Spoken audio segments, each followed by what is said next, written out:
Ano ba ang tawag nyo sa presidenteng di sinasabi ang totoo? Siya ba'y isang sinungaling o isang fake news na pangulo? Kayo na ang humusga kung ano ang tawag sa kanya. Mga Pilipino kinakawawa at ginagawa tayong mga tanga. Ang sabi ni VP Sara Duterte, ang opisina ng presidente sangkot daw sa kidnapping ng mga bata sa Turkey. Opisina ng presidente sangkot din sa kidnapping kay Rodrigo Rua Duterte.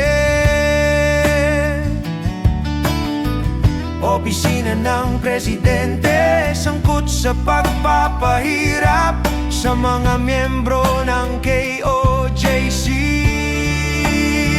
Ano ba ang tawag nyo sa presidenteng di sinasabi ang totoo? Siya ba isang sinungaling o isang fake news na pangulo? Kayo na ang humusga kung ano ang tawag sa kanya.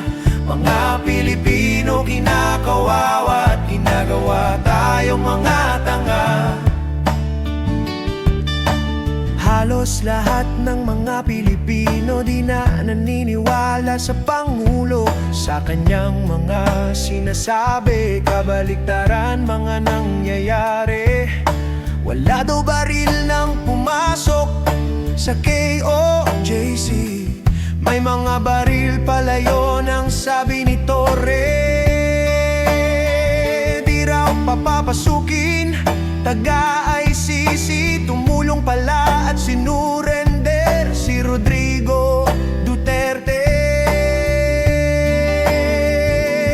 Gagawin daw 20 pesos kada kilo ng bigas, 1 milyong pabahay bawat taon ilalabas sa 22,000 classroom. 22 lang ang lumabas, 5,000 flood control kinurap lang ng mga mambabatas. Ano ba ang tawag nyo sa presidenteng di sinasabi ang totoo?